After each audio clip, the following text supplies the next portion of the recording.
Então, eu paro aqui por hora e aí vamos conversar um pouco. Eu queria fazer uma pergunta, se me permite. No início, quando você estava falando sobre Bahia, no slide falava cidade. Por que cidade, quando a gente sabe que é o estado, né, da Bahia? Por que esse escrito como cidade tem algum significado especial? Veja só, a história do Brasil, especialmente relacionada à Bahia, é bem interessante.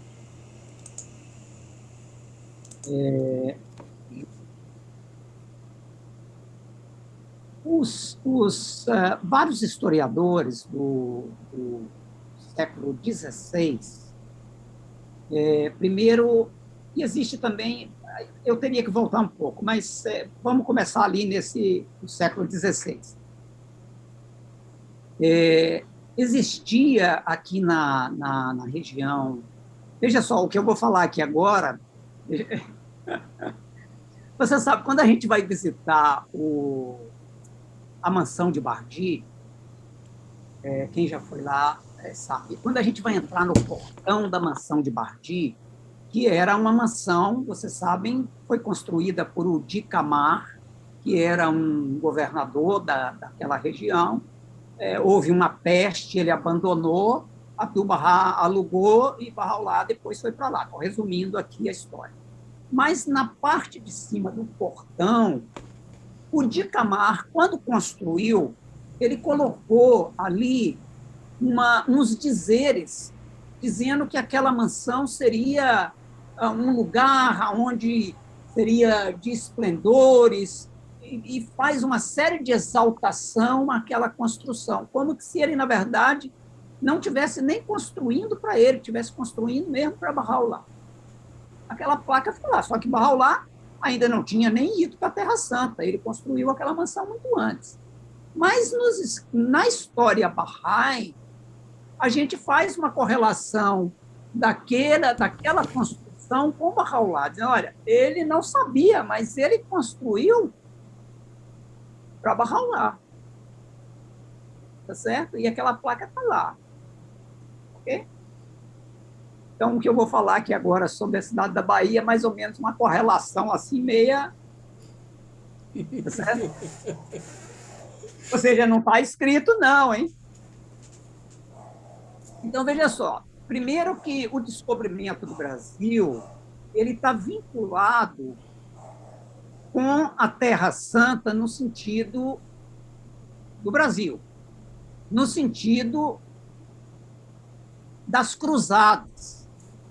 Então, veja, lá no ano 900 e quase no ano 1000 até o ano 1000 e tal, houveram 6 ou 7 diferentes cruzadas, tá certo? Que era a tomada à Terra Santa, estava sob o domínio dos cristãos, os muçulmanos tomaram e os cristãos ficaram em diferentes investidas na tentativa de reconquistar a Terra Santa. Ok. E houveram os cruzados, as cruzadas. As cruzadas terminaram no ano 1100, mas permaneceu um grupo de cruzados em Portugal. Em toda a Europa, basicamente, acabou, mas em Portugal eles permaneceram um grupo, que era, na verdade, naquele tempo, era um grupo religioso e militar. No ano templários, desculpa, os templários? Os templários, eles eram descendentes dos templários. Eles eram a Ordem de Cristo, os templários da Ordem de Cristo. Ok? Guarda só a informação. E depois vocês vão fazer a pesquisa e vão encontrar isso lá. Mas nós estamos falando, as cruzadas terminaram em 1100. No ano 1453, os muçulmanos conquistam Constantinopla. Constantinopla era, vocês se recordam, tinha 2 grandes centros do cristianismo, Constantinopla e Roma. Então, Constantinopla cai. Depois eu sugiro até verem também um filme muito interessante que chama Constantinopla, Queda de Constantinopla, maravilhoso. Bom, agora, todo o comércio da Europa com o Oriente era via Constantinopla. Quando Constantinopla cai, acabou o comércio da Europa com o Oriente. Não é que acabou, mas agora tinha que pagar muito, muito mais caro. Naquela época, porque veja também, os muçulmanos, Maomé surge no ano 700, vou aqui arredondar, tá certo? Pelo ano 1000, a Europa já estava, grande parte, especialmente a Andaluzia, Portugal e Espanha, já estava sob a influência do Islã.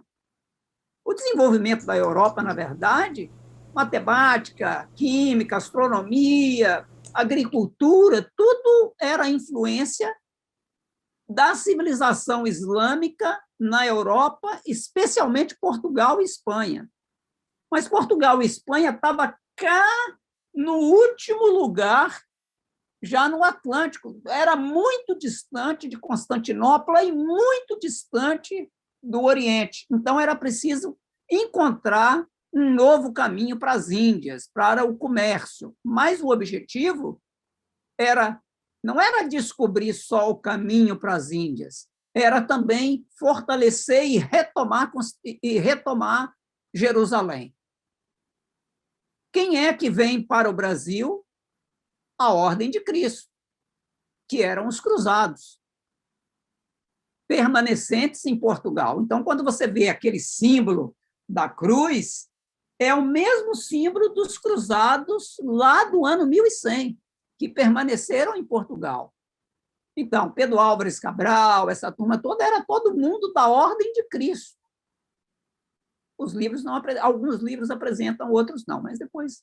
Então, eu estou fazendo aqui, veja que eu estou fazendo uma digressão aqui, meia assim.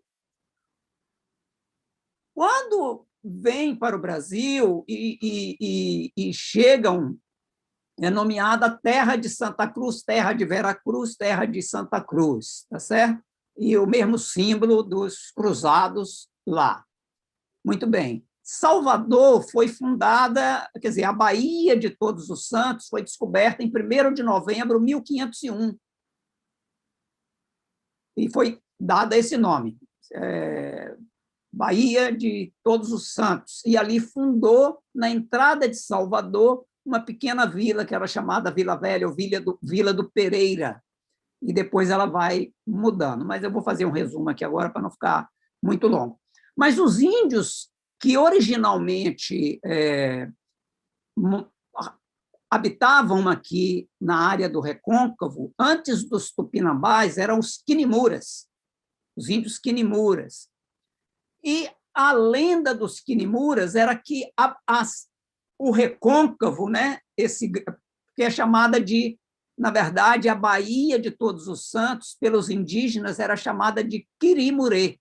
Quirimurê. Quirimurê significa o grande mar, mas é a Baía, não é o oceano. Tá? Quirimurê. E a lenda dizia que um pombo veio voando e caiu, e o peito do pombo, então, formou a Grande Baía, né? Essa grande área de coisa.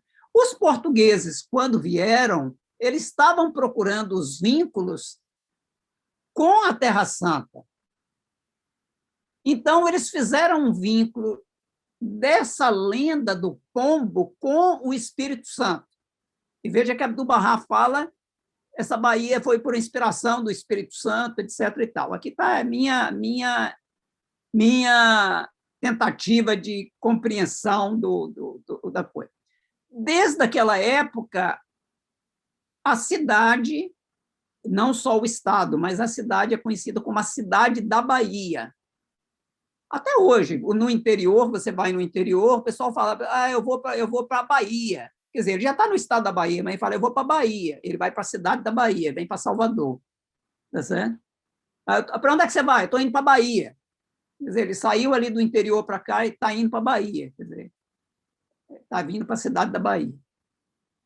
Muito bem. Então, quando em 1549 é fundada oficialmente a cidade da Bahia, o símbolo é o pombo. Coloca o símbolo do pombo e coloca, eu tenho aqui, deixa eu colocar aqui para vocês, espera aí. Aqui, pronto. Então, veja, esse verdinho aqui foi o primeiro símbolo.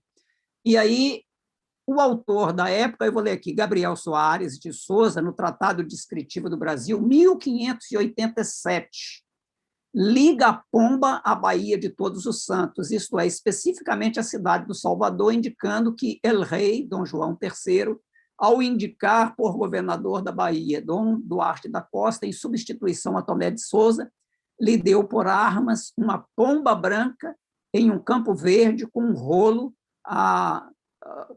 em roda, nem rodo, branco, com as letras de ouro que dizem Sic illa ad arcam reversa est, que significa o quê? E a pomba, tá aqui, e a pomba, e ela, assim a pomba voltou à arca.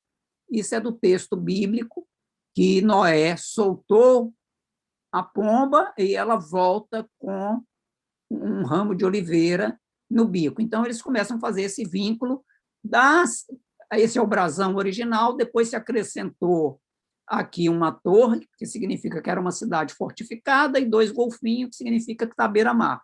Mas permaneceu a pomba, vinculando com a ideia do Espírito Santo. Deixa eu ver se tem aqui alguma outra coisa só para...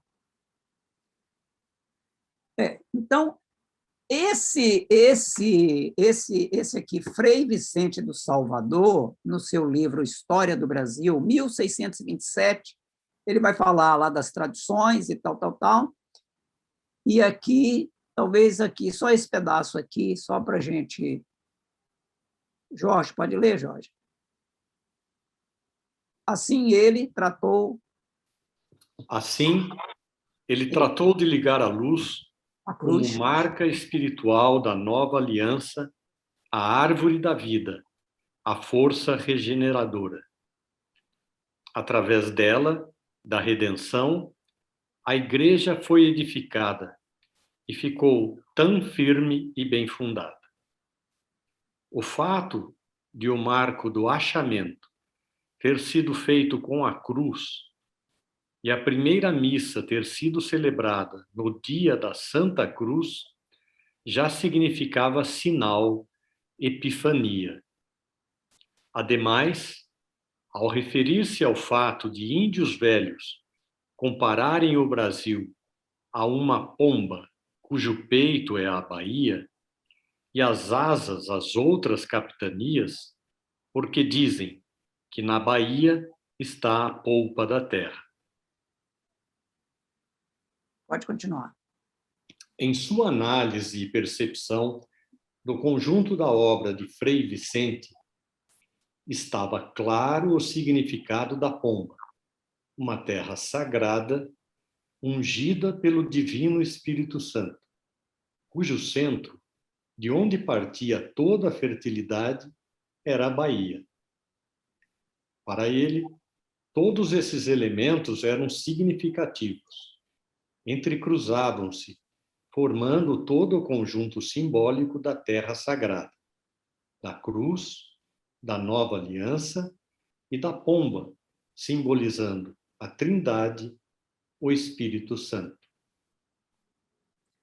Mas veja, isso aqui eram os historiadores lá.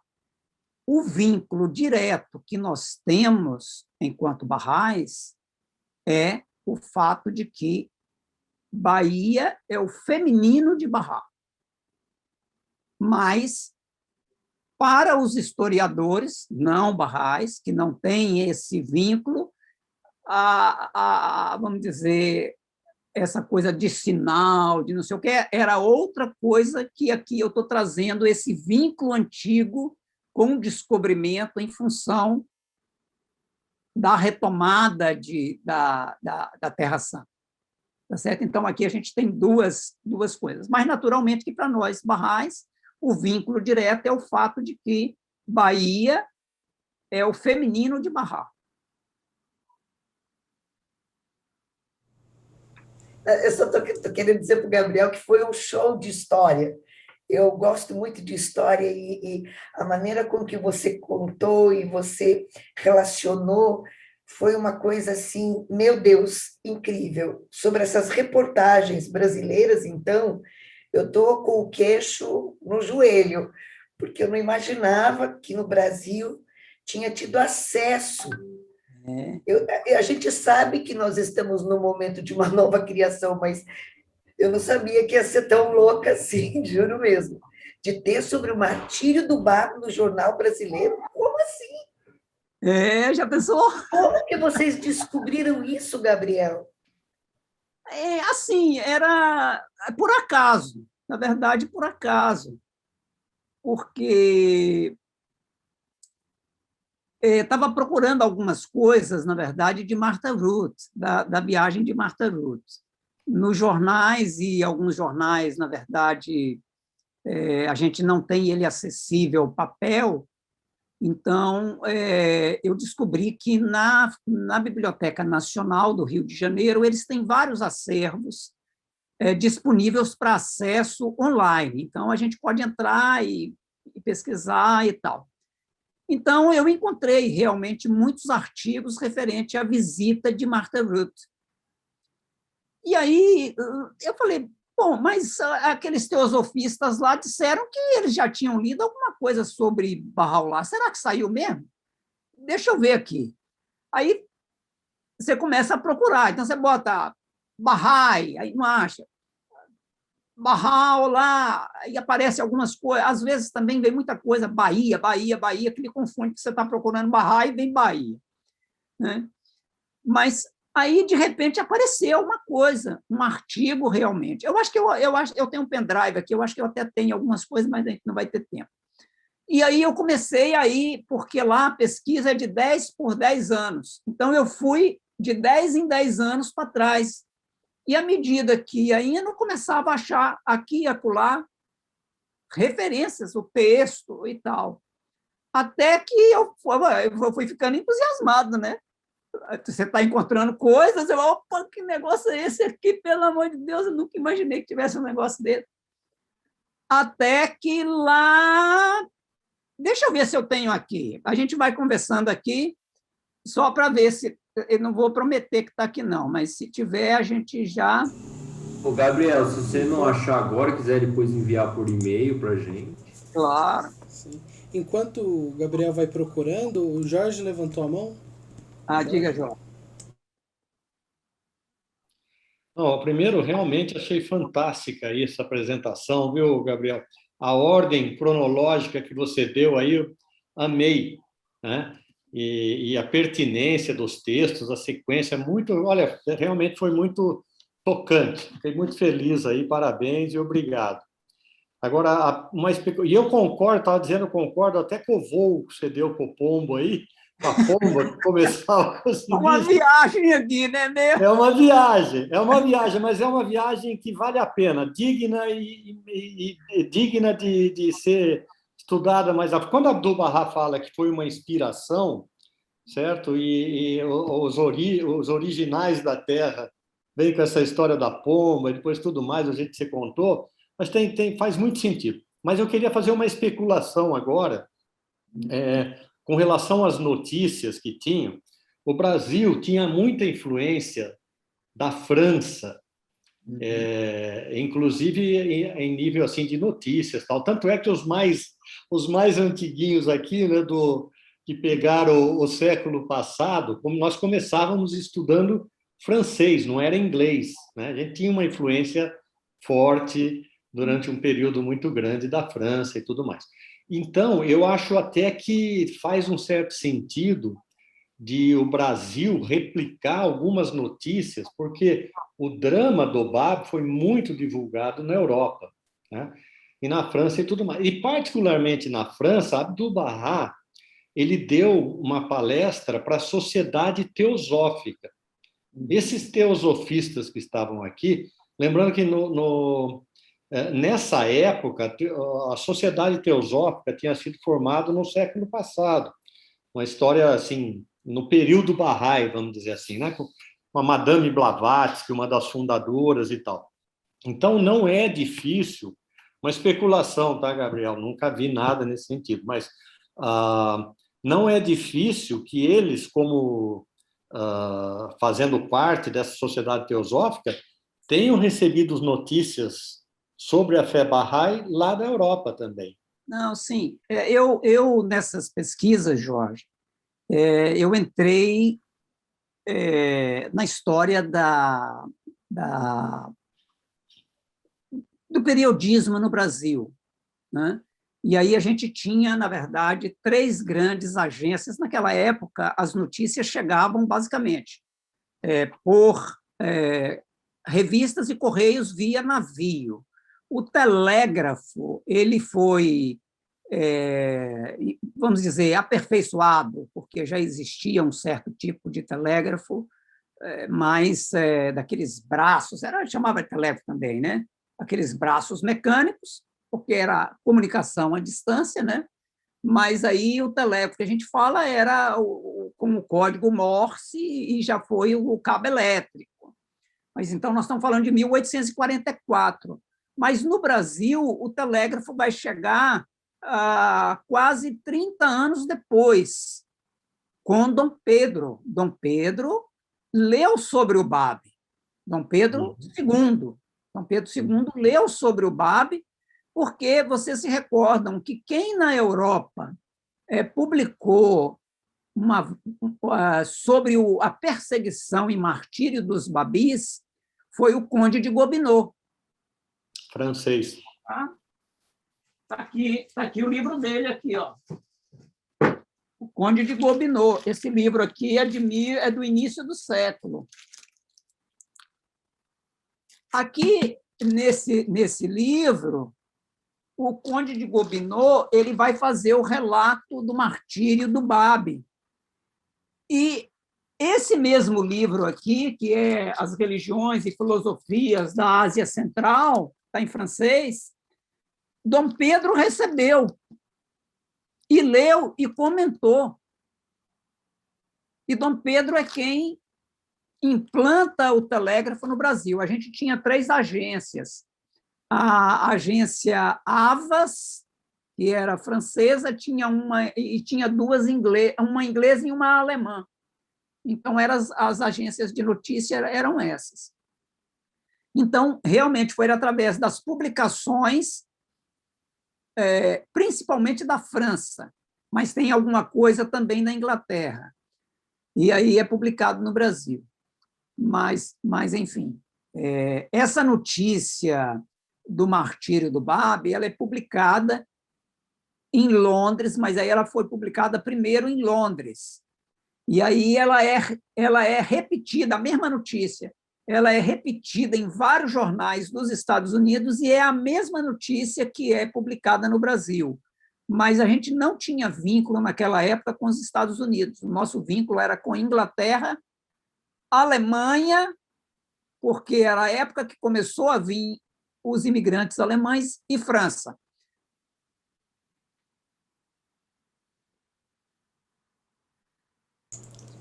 Eu não encontrei o negócio, não está aqui nesse computador, não, mas eu mando para Rafael e ele compartilha com você. Perfeito. Deixa eu só fazer um comentário, Gabriel.